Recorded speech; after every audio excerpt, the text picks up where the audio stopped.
JUIF,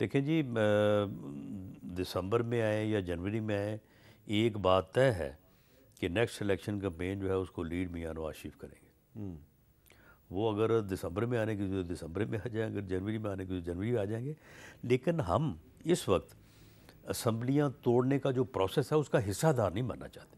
اچھا، اگر یہ توڑ دے گا الیکشن کروا دیں گے، ہم یہ نہیں کہتے کہ الیکشن نہیں کروا اگر توڑ دے گا تو اب الیکشن کروا دیں گے، بالکل کروا دیں گے، پنجاب میں بھی اور کے پی کے میں بھی۔ اچھا، لیکن ہم اس عمل کا حصہ نہیں بننا چاہتے۔ تو یہ جو آپ کے کچھ ساتھی وزراء یہ کہہ رہے ہیں کہ ہم گورنر راج لگا دیں گے، ہم اسمبلی نہیں ٹوٹنے دیں گے، ہم نے پنجاب اسمبلی کے پی ٹی آئی کے کچھ ارکان توڑ لیے ہیں، وہ ہمارے ساتھ رابطے میں ہیں، یہ باتیں غلط ہیں؟ نہیں، ہم اس عمل کا حصہ نہیں بنیں گے جو اسمبلیاں توڑنے کا ہے، اور اگر کوئی آئین اور قانون میں کوئی ہمارے لیے کوئی ممکن ہے کہ ہم اسمبلیوں کو بچا سکیں تو یہ ہمارا فرض ہے، ہمیں بچانا چاہیے، ہم بچائیں۔ لیکن رانا صاحب یہ تو آپ مانیں کہ گورنر راج کا کوئی جو ہے نا، مجھے نہیں لگتا نہیں، کہ میرا نہیں خیال، ہمارے پاس جو قانونی اور آئینی طریقہ کار ہے وہ دی بیسٹ تو یہ ہے کہ گورنر جو ہے وہ اعتماد کے ووٹ کے لیے کہے، اور سیکنڈ یہ ہے کہ عدم اعتماد کی تحریک۔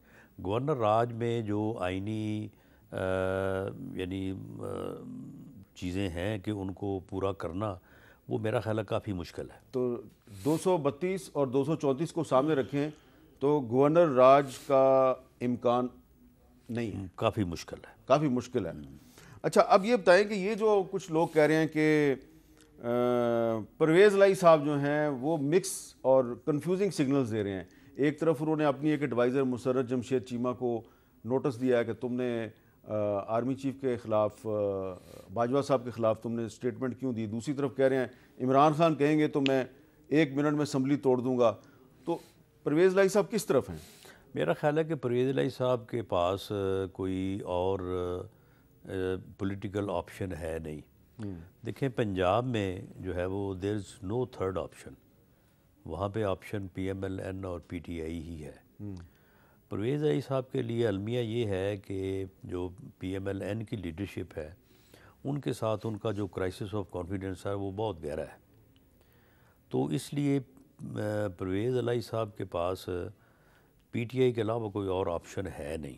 اچھا، لیکن وہ کوشش ویسے ضرور کریں گے کہ اسمبلیاں نہ توڑی جائیں، اچھا، کیونکہ اسمبلی توڑنے کا عمل اور الیکشن کے بائیکاٹ کا عمل، یہ ایسے عمل ہیں کہ پاکستان کی 74 سالہ تاریخ میں جس نے یہ کام کیا ہے نا وہ بعد میں پچھتایا ہے۔ اچھا، آپ اس کا نقصان ہوا ہے۔ 29 نومبر کو آپ وہاں تھے، چین آف کمانڈ کی جو سیریمنی تھی، تو وہاں پہ کوئی پرویز الہی صاحب سے ملاقات نہیں ہوئی؟ ہاں، ہوئی ملاقات، تو میں نے پوچھا ان سے، میں نے کہا کہ چوہدری صاحب کی کر رہے ہو؟ تو کہنا بس اللہ دے سپرد۔ اللہ کے سپرد ہے۔ انہوں نے یہ نہیں کہا، میں کہا اسمبلیاں توڑ رہے ہو، کہنا اللہ انہوں پتہ ہے۔ اچھا، اچھا، انہوں نے مجھے یہ نہیں کہا کہ میں توڑ رہا ہوں، انہوں نے کہا یہ اللہ انہوں پتہ ہے، اللہ سے چھڈو۔ اچھا رانا صاحب، اب یہ بتائیں کہ عمران خان صاحب اسلام آباد نہیں آئے، وہ تو بہت دعوے کرتے تھے کہ میں اسلام آباد جاؤں گا تو رانا ثناءاللہ کو چھپنے کی جگہ نہیں ملے گی، لیکن وہ اسلام آباد نہیں آئے اور ایک اعلان کر کے میں اسمبلیاں توڑ دوں گا، استعفے دے دوں گا، واپس چلے گئے۔ ان کے اسلام آباد نہ آنے پہ آپ مطمئن ہیں یا پچھتاوے کا شکار ہیں، یار آ ہی جاتا تو بہتر تھا؟ نہیں، دیکھیں، وہ جس ارادے سے اسلام آباد آنا چاہتا تھا اس کے آنے پر نقصان تو پھر لازمی تھا کہ اگر وہ لوگوں کو لے کے آتا تو پھر ہم نے جو ایک لائن مقرر کی ہوئی تھی اس کو ہم نے کراس نہیں کرنے دینا تھا اسے بائی آل مینس، تو اس لیے پھر اگر وہ کوشش کرتے تو نقصان ہوتا، لیکن اب جو وہ نہیں آیا تو اس نے اس نقصان سے بچنے کے لیے ایک اسٹریٹجی جو ہے وہ بعد میں بنائی کہ میں راول پنڈی میں رہ کے اتنا بڑا عوامی کراؤڈ، اتنے میں لوگ وہاں پہ لے جاؤں گا کہ پوری دنیا پکار اٹھے گی کہ اوہ یہ تو ساری قوم باہر آ گئی ہے، اور اس پریشر کی بنیاد کے اوپر پھر میں اسٹیبلشمنٹ کو بھی اور گورنمنٹ کو بھی مجبور کروں گا کہ میری بات مانو۔ اس میں وہ بری طرح سے ناکام ہوا ہے اور اتنا مایوس ہوا ہے کہ یہ اعلان جو ہے یہ اس کا فرسٹریشن اور مایوسی اور فوری فیصلہ تھا. اس سے پہلے کبھی انہوں نے یہ بات اپنی میٹنگ میں بھی ڈسکس نہیں کی. لیکن رانا صاحب کہ ہم اسمبلیاں جو ہے وہ توڑ دیں گے. پنجاب میں تو حکومت تھی پی ٹی آئی کی, پھر بھی عمران خان راول پنڈی میں اتنا بڑا کراؤڈ کیوں نہیں اکٹھا کر سکے؟ دیکھیں جی, اس میں ایک تو اس نے ایک ایسا ماحول پیدا کیا. دیکھیں ہم نے تو اسے ڈریگ کرنا تھا نا, ہمارا تو اسی میں فائدہ تھا. وہ ڈریگ ہوا. اگر ہم نے کہا نا کہ تمہیں بھاگنے کے لیے جگہ نہیں ملے گی, انہوں نے کہا تمہیں چھپنے کے لیے جگہ نہیں ملے گی. اس نے کہا میں یہ کر دوں گا. ہم نے کہا آگے سے ہم یہ الٹا لٹکا دیں گے. وہ انہوں نے کوئی کلاشن کوف لے کے جناب کہہ رہا ہے کہ میں آ رہا ہوں, کوئی بندوق اٹھا کے کہہ رہا ہے کہ میں آ رہا ہوں. تو ہمیں تو اللہ دیتا یہ ماحول.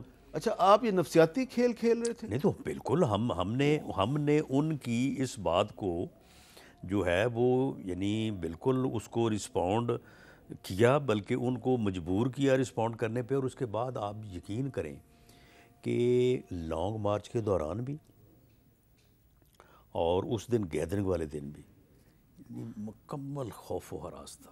گیدرنگ میں بھی آپ دیکھیں کہ اس جلسے میں بھی لوگ ایسے بیٹھے تھے جیسے کوئی خوف زدہ سہمے ہوئے لوگ بیٹھے ہوں. اور لانگ مارچ کا بھی یہ حال تھا کہ ماسوائے ان کے جو جتی ستی ورکر ہیں ان کے علاوہ کوئی پبلک ایٹ لارج لبرٹی سے لے کے جو ہے وہ وزیر آباد تک جو ہے وہ باہر نہیں نکلی. تو یہ ماحول جو ہے, اس ماحول کو ایسا پرامن ماحول بنانا, ایسا یعنی جو ہے وہ آسان اور کھلا ڈلا ماحول بنانا کہ ہر آدمی آئے کہ یار میں جاؤں, میں جا کے دیکھوں, یہ ان کا کام تھا نا, ہمارا کام تو نہیں تھا. ہمارا کام تو یہی تھا نا کہ بھئی یہ غلط کام کر رہے ہیں تو وہاں پہ جانے کا فائدہ نہیں ہے. تو اس میں جو ہے وہ اگر ہم کامیاب رہے ہیں تو ان کا بھی اس میں پورا انہوں نے کنٹریبیوٹ کیا. انہوں نے جب شروع کیا تو گالیاں نکالی, میں آ رہا ہوں, میں یہ کر دوں گا, میں وہ کر دوں گا. تو پبلک ایٹ لارج ان کے لانگ مارچ اور ان کی گیدرنگ میں باہر نہیں آئی. آپ یہ نہیں سمجھتے کہ جو اعظم سواتی صاحب کے ساتھ جو بھی ہوا اور انہوں نے جو بھی دعویٰ کیا اور بہت کھل کے دعویٰ کیا, تو اعظم سواتی کے واقعے سے بھی آپ کافی خوف و ہراس پھیلانے میں کامیاب رہے؟ دیکھیں خوف و ہراس ہم پھیلانے میں کامیاب رہے یا ہم اس لیے کہ وہ خوف و ہراس ہمارے فائدے میں تھا تو اس لیے آپ کہہ سکتے ہیں کہ آپ کامیاب رہے. حالانکہ وہ خوف و ہراس جو ہے وہ سواتی صاحب نے زیادہ پھیلایا. سواتی صاحب نے وہ جو ویڈیو تھی اس کو انہوں نے بریک کیا, بعد میں رونا شروع کر دیا, بعد میں یہ کیا کہ جی میرے ساتھ یہ ہو گیا ہے, میرے ساتھ جو ہے وہ ہو گیا ہے. حالانکہ 5:10 پہ ان کو لے کے آئے ہیں تھانے میں, 8:15 پہ ان کو عدالت میں پیش کر دیا ہے. فوری طور پہ ان کو ہاسپٹل لے جایا گیا. ایک ڈاکٹروں کے پینل نے ان کا جو ہے وہ معائنہ کیا ہے. ایک جسم کے اوپر ایک خراش تک جو ہے خراش تک وہ نہیں آئی صاحب. چلیں اس واقعے کو چھوڑ دیں. بعد میں جس دن عمران خان صاحب جو ہیں انہوں نے تقریر کی کہ میں اسمبلیاں توڑ دوں گا, اسی دن سواتی صاحب نے ایک ٹویٹ کی اور اس کے بعد عمران کی تقریر سے پہلے انہوں نے بھی ایک تقریر کی. تو اس کے بعد ان کے خلاف مقدمات کی ایک یلغار ہوگی, ایک بھرمار ہوگی, ایک طوفان آ گیا, اتنے مقدمے. اور وہ آپ کو پتہ بھی, آپ وزیر قانون رہے ہیں پنجاب کے, کہ ایک ہی واقعے پہ اتنی زیادہ مقدمات قائم ہونا یہ تو غیر قانونی نہیں ہے؟ نہیں دیکھیں غیر قانونی تو نہیں ہے, لیکن وہ مقدمات جو ہیں وہ اعلیٰ عدالتوں کے فیصلے ہیں کہ وہ یکجا ہو جاتے ہیں. اچھا. That will becomes and emerge in one FIR. لیکن معاملہ یہ ہے کہ دیکھیں سواتی صاحب ایک سینئر آدمی ہیں اور سینیٹر ہیں. انہوں نے بھی جو کیا ہے یہ بھی تو کوئی بنتا تو نہیں ہے نا, کوئی یعنی اخلاقی حدود و قیود ہونی چاہیے.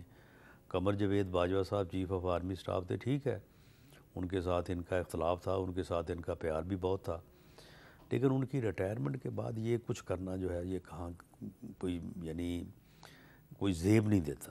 یہ پاکستانی قوم کی یا خاص طور پہ ہمارے لوگوں کی یہ روایت نہیں ہے.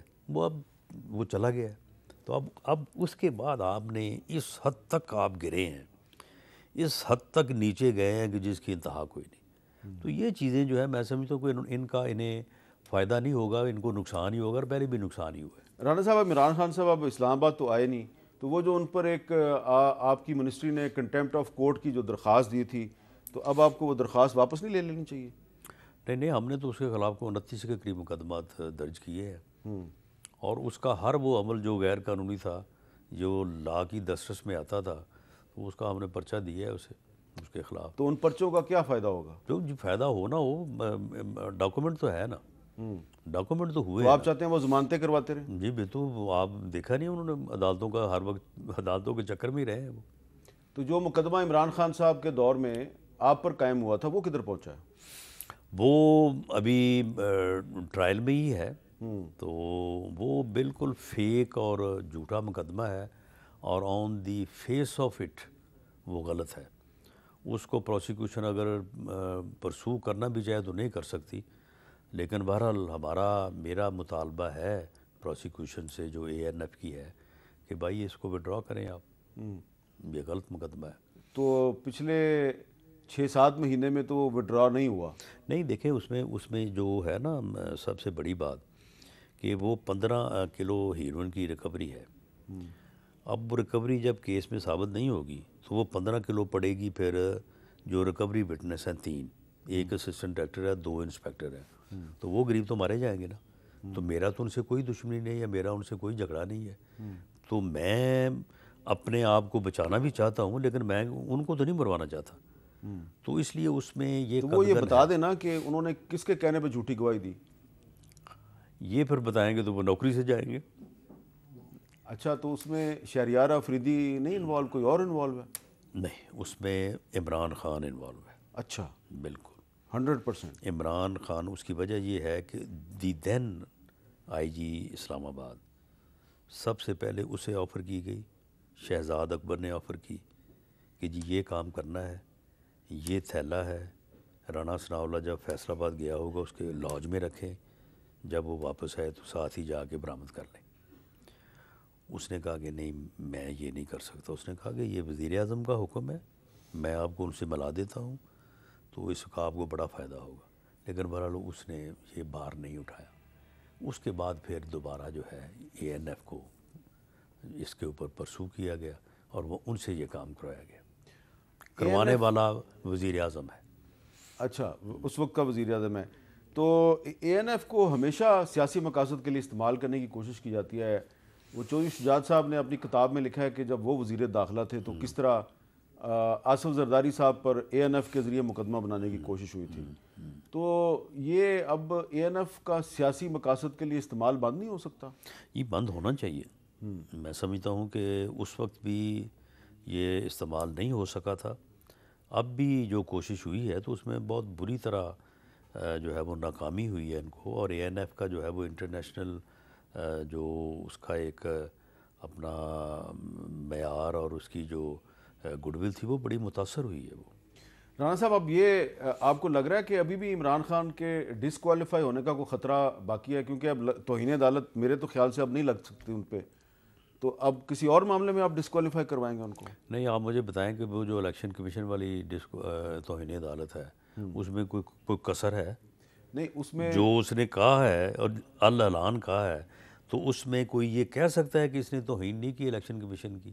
اور جو ہائی کورٹ سے سٹے ہوا ہے، اگر وہ سٹے ختم ہوتا ہے تو اس میں ہائی کورٹ سے سٹے تو ہوا نا. ہوا ہوا ہے. آپ نے جو آج پریس کانفرنس کی اس میں بھی آپ نے بٹوین دی لائنز ایک بڑی گہری بات کی ہے کہ کچھ لوگوں سے عمران خان پریس کانفرنس کروانا چاہتے تھے، اور وہی لوگ جو ہیں ان کے ذریعے عمران خان عدالتوں میں کوئی درخواست بھی دلوانا چاہتے تھے.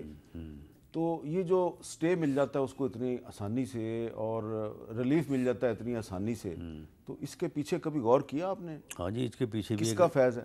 ہاں، اس کے پیچھے بھی ایک بندہ تھا. اس بندے کے بڑے اثرات اور بڑے اس کے جو ہے وہ بہت زیادہ گہرے رابطے تھے. سپریم کورٹ میں ایک جج صاحب کی ایلیویشن ہونی تھی پنجاب سے، تو میں ذاتی طور پہ بھی اور ادروائز بھی میں اس کے حق میں نہیں تھا. میں کیونکہ پارلیمانی کمیٹی اور ججز اپائنٹمنٹ کا ممبر ہوں تو میں نے یہ کہا کہ میں اس کو اپوز کروں گا. تو آپ یقین کریں کہ اس بندے کی سفارشیں ادھر ادھر سے جو اتنی آئیں کہ بالآخر جو ہے وہ اس بات پہ اکتفا ہوا کہ جی آپ اس بات کو جانے دیں. تو وہ جب تک متحرک رہے ہیں اس وقت تک ان کو کافی ادھر ادھر سے جو ہے وہ امداد ملتی رہی ہے. تو میرا خیال ہے ان کے غیر متحرک ہونے پہ جو ہے اب یہ بھی ٹل جائے گا کام، یہ اسٹے والا بھی۔ تو اگر اسٹے ختم ہوتا ہے تو الیکشن کمیشن کو تو اس نے اتنی گالیاں دی ہیں سر عام کہ وہ تو میں سمجھتا ہوں کہ وہ چاہے بھی تو وہ فیصلہ جو ہے وہ اس کے حق میں نہیں کر سکتا، اسے لازمی اس کو توہین چیف الیکشن کمشنر میں سزا دینی پڑے گی۔ تو چیف الیکشن کمشنر کا سٹیٹس جو ہے وہ ہائی کورٹ کے جج کا ہے، تو ان کی توہین کا مطلب ہے توہین عدالت، تو اس میں آپ کو لگتا ہے کہ یہ عمران خان ڈسکوالیفائی ہو سکتی جی اس میں تو 2+2=4 ہے۔ اچھا، اور باقی جو ہے وہ توشہ خانہ والا جو کیس ہے، اب اس میں بھی کوئی جو وہ چلا گیا ہے نا کرمنل سائٹ پہ، تو اس میں بھی جو ہے وہ سزا کا کیس ہے وہ بھی۔ تو فرض کریں کہ اگر عمران خان صاحب جو ہیں وہ اگلے 2-3 مہینے میں ڈسکوالیفائی ہو جاتے ہیں، پھر تو آپ کو جنرل الیکشن میں جانے میں کوئی پرابلم نہیں ہوگی؟ نہیں، ہمیں ان کے ڈسکوالیفائی نہ ہونے میں بھی کوئی پرابلم نہیں ہے، ہمیں پرابلم صرف یہ ہے کہ میاں نواز شریف صاحب جو ہے نا for the election campaign of PMLN جو ہے نا واپس آ جائیں۔ اچھا، رانا ثناء اللہ صاحب سے ہماری گفتگو جاری ہے، ایک وقفہ لیتے ہیں، وقفے کے بعد دوبارہ ملتے ہیں۔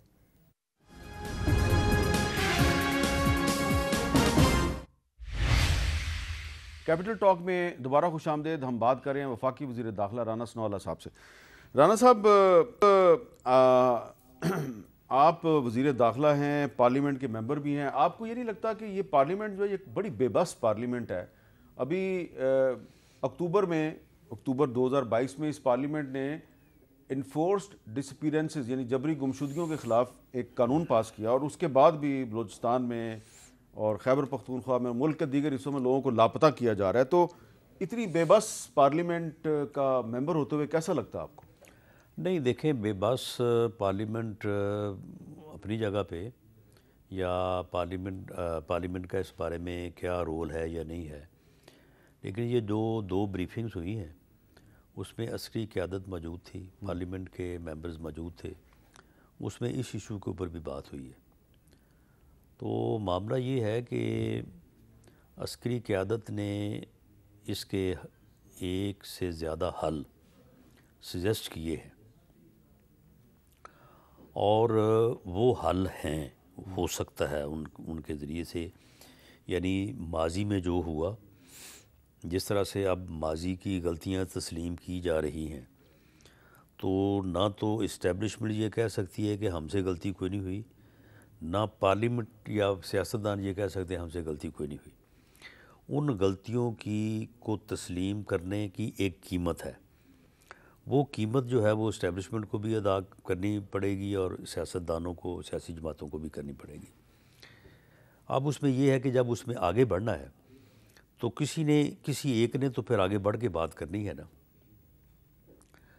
اب یہ حوصلہ کوئی نہیں کر پا رہا، یعنی مثال کے طور پہ اس کے اوپر اگر لیجسلیشن ہونی ہے کہ جی پچھلی بات کو اس طرح سے ختم کر دیا جائے، آگے سے یہ طریقہ کار بنا لیا جائے۔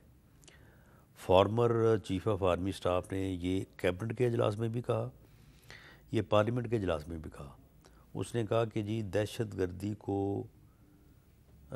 روکنے اور اس کے خاتمے کے لیے آپ ہمیں اختیار دیں اریسٹ کرنے کا، اس اریسٹ کرنے کے اختیار کو آپ پارلیمنٹ کے تابع کر دیں، پارلیمنٹ کی ایک اوور سائٹ کمیٹی بنا دیں، ہم جس بندے کو پکڑیں گے اس بندے کو 24 گھنٹوں میں عدالت میں پیش کریں گے، نو کوسچن آف ڈس اپیرنس، اور اس کے بعد آپ ہمیں مہینے بعد پوچھیں، 2 مہینے بعد پوچھیں کہ جی بتائیں آپ نے کیا کیا، ہم بتائیں گے۔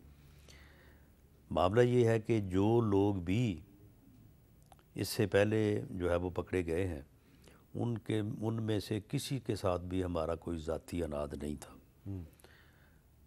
ہاں ہو سکتا ہے کہ ہم نے اگر دہشت گردی میں اگر 100 آدمی اریسٹ ہوا ہے یا انکاؤنٹر ہوئے ہیں اس میں 100 آدمی جو ہے وہ ہلاک ہوا ہے، تو ہو سکتا ہے ان میں سے 10 20 25 بے گناہ بھی ہو سکتے ہیں، لیکن معاملہ یہ ہے کہ یہ عمل جو ہے یہ ملک کو درپیش تھا، ریاست کا اس کے بغیر سروائیول نہیں تھا، یہ ہوا، اس میں جو اچھا ہوا اس کو تو ہر کوئی تسلیم کرتا ہے، لیکن جو برا ہوا اس کو ہر کوئی جو ہے وہ اس کے خلاف آواز تو اٹھاتا ہے، اون کوئی نہیں کرتا۔ تو اس کے اوپر ان کا یہ خیال تھا کہ کوئی پارلیمنٹ کو جو ہے وہ آگے بڑھ کے جو ہے وہ قدم اٹھانا چاہیے۔ اب معاملہ یہ ہے کہ پارلیمنٹ میں اگر کوئی قدم اٹھاتا ہے تو اسے پھر خوف ہے اپنا ہیومن رائٹس تنظیموں کا، نہیں دیکھیں وہ نا، کہیں گی کہ آپ یہ قانون بنانا نہیں چاہتے رانا ہیں، صاحب اگر آپ کسی کو ریلیف دینا چاہتے ہیں، آپ کسی کو نہیں رانا صاحب پچھلی غلطی معاف کرنا چاہتے ہیں، تو پھر یہ بڑا مسئلہ نہیں بنے گا۔ دیکھیں رانا صاحب، مسئلہ یہ ہے کہ فرض کریں کہ جو فگرز اویلیبل فگرز 8,000 سے زیادہ لوگ مسنگ ہے پاکستان میں، ٹھیک ہے؟ نہیں، اب وہ تعداد کافی کم ہے۔ بہرحال میں آپ کو جو انفورسڈ ڈسپیرنسز کا جو کمیشن ہے اس کی بتا رہا ہوں۔ 8,000 مان لینا، آپ 8,000 ہیں، فرض کریں 8,000 ہیں، ان میں سے جو لوگ اگر ابھی تک کہیں پہ رکھا ہوا ہے کسی حکومت خانے میں، کسی جیل میں، ان کو چھوڑ دیں یا عدالتوں میں پیش کر دیں، تو جب ایک بڑی تعداد میں لوگ جو ہیں وہ ریلیز ہو جائیں گے، اپنے خاندانوں کے پاس چلے جائیں گے، تو آپ ایک ون ٹائم ویور دے دیں کہ بھئی یہ جو لوگ واپس آ گئے ہیں، ان کو کس نے پکڑا تھا، کس نے رکھا تھا، اس کو ہم ون ٹائم ویور دے رہے ہیں، اس کے خلاف کوئی کارروائی نہیں ہوگی۔ یہ ویور جو ہے پارلیمنٹ کے علاوہ کون دے سکتا ہے؟ تو یہ پارلیمنٹ اس پہ سوچے نا، ڈیبیٹ نہیں، تو پارلیمنٹ جو ہے وہ جب اس پہ سوچے گی ون ٹائم ویور پہ، تو جو ہیومن رائٹس کی تنظیمیں ہیں، حامد میر صاحب ہیں، وہ تو پارلیمنٹ کو حامد گریبان میر سے صاحب پکڑ کو لیں چھوڑ گے۔ دیں رانا صاحب، جو اس کے لاپتہ افراد کا جو ایشو ہے، اس کے جو وکٹمز کی جو تنظیمیں ہیں، جیسا کہ ڈیفینس آف ہیومن رائٹس ہے آمنہ مسعود جنجوہ کی، voice of Baloch missing persons ہے نصر اللہ بلوچ کی، آپ ان سے بات کریں نا کہ وہ کیا چاہتے ہیں۔ وہ تو صرف یہ چاہتے ہیں کہ ہمارے پیارے واپس آ جائیں، ٹھیک ہے، لیکن ایک دفعہ واپس آنے کے بعد ایک آپ ایسا قانون بنا دیں کہ دوبارہ پھر ایسا کام نہ ہو، یہ تو آپ کر سکتے ہیں۔ بالکل یہ حل نکل سکتا ہے، اور میں نے تو یہ تجویز بھی دی تھی کہ اگر چیف جسٹس اسلام آباد ہائی کورٹ بجائے اس کے کہ ہمیں بلا لیا، کسی اور کو بلا لیا اور ذرا کھچائی کر دی، سخت بات کر دی، ہیڈ لائن بن گئی، خبر چل گئی، اس سے تو ہونا کچھ نہیں ہے۔ وہ بلائیں وہاں پہ، وہ اسٹیبلشمنٹ کو بھی بلائیں، تنظیموں کو بھی بلائیں، ہمیں بھی بلائیں، اور ہیومن رائٹس والوں کو بھی بلائیں، بٹھائیں اور بٹھا کے کسی سمجھوتے کے اوپر جو ہے وہ بات پہنچ جائے۔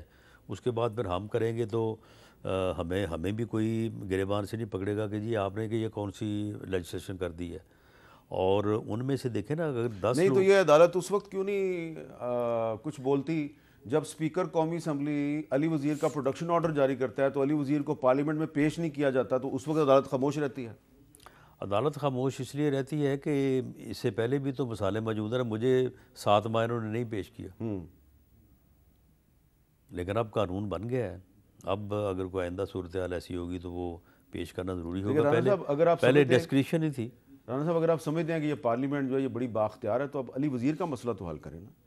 علی وزیر کا مسئلہ بھی یہ ہے کہ اس کی بیل ہونی چاہیے، اسے رہا ہونا دیکھیں نا، اس کی بیل ہو گئی، سپریم کورٹ نے کر دی، سندھ ہائی کورٹ نے کر دی، جب ساری بیلیں ہو گئیں تو پھر ایک اور مقدمہ خیبر پختونخوا میں قائم ہوا، اور سندھ گورنمنٹ نے کہا جی کہ اس پہ مقدمہ قائم ہو گیا، ہم اس کو نہیں چھوڑیں گے، تو اس کے خلاف تو سندھ گورنمنٹ اور کے پی کے کی گورنمنٹ ایک پیج پہ ہیں۔ دیکھیں اس میں یہ ہے کہ ایک پیج پہ اگر یہ ہیں تو دوسری طرف بھی جو ہے وہ بیچ میں کچھ کوششیں بھی ہوئی ہیں، لیکن معاملہ یہ ہے کہ اس میں اب دیکھیں یہ پچھلے دنوں جو واقعہ ناخوشگوار ہوا تھا آسمہ جہانگیر کی کانفرنس میں، تو پھر بات یہ ہے نا کہ پھر بات ایک طرف سے نہیں، دونوں طرف سے جو ہے نا بعض اوقات جو ہے وہ آگے بڑھائی جاتی ہے، تو اس کے پھر جو کانسیکوینسز ہوتے ہیں اس کو بھلے آپ اون کریں بھلے نہ کریں۔ علی وزیر تو تھا ہی نہیں وہاں پہ، لیکن علی منظور پشتین صاحب تھے، ان کے ساتھی تو تھے نا۔ ان کی تقریر کے دوران نعرے بازی ہو رہی تھی اور منظور پشتین صاحب ان کو چپ کرانے کی کوشش کر رہے تھے، اور وہ جو نعرے لگانے والے لڑکے تھے وہ ضروری تو نہیں ہے وہ منظور پشتین صاحب کے سپورٹر ہوں۔ چلیں اس بات کو چھوڑتے ہیں، ہم نے آپ سے TTP کے معاملے میں بات کرنی ہے، ایک وقفہ لیتے ہیں، وقفے کے بعد رانا صاحب سے ہماری گفتگو جاری رہے گی۔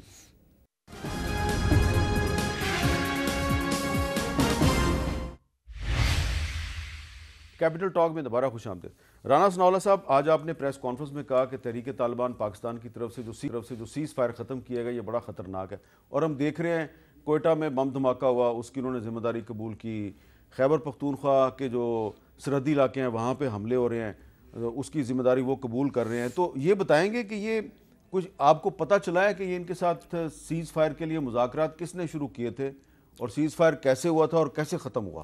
نہیں، اس میں یہ سیز فائر کا کوئی معاہدہ نہیں تھا۔ اچھا، جو عسکری قیادت نے پارلیمنٹ کو بریفنگ دی تھی اس میں یہ تھا کہ جس طرح سے میدان جنگ میں بھی جو ہے وہ ایک انڈرسٹینڈنگ تو ہوتی ہے نا، تو یہ اس طرح کی ایک انڈرسٹینڈنگ تھی کہ جی آپ جو ہے یہ کارروائیاں نہیں کریں گے تو اس کے جواب میں آپ کے اوپر بھی جو کارروائیاں ہو رہی ہیں تو وہ نہیں کی جائیں گی، یا کسی بھی ایکشن سے پہلے جو ہے وہ آپ کو آگاہ کیا جائے گا جی کہ یہ آپ جو کر رہے ہیں یا یہ جو صورتحال ہے اس کو آپ جو ہے اپنا وڈرا کریں۔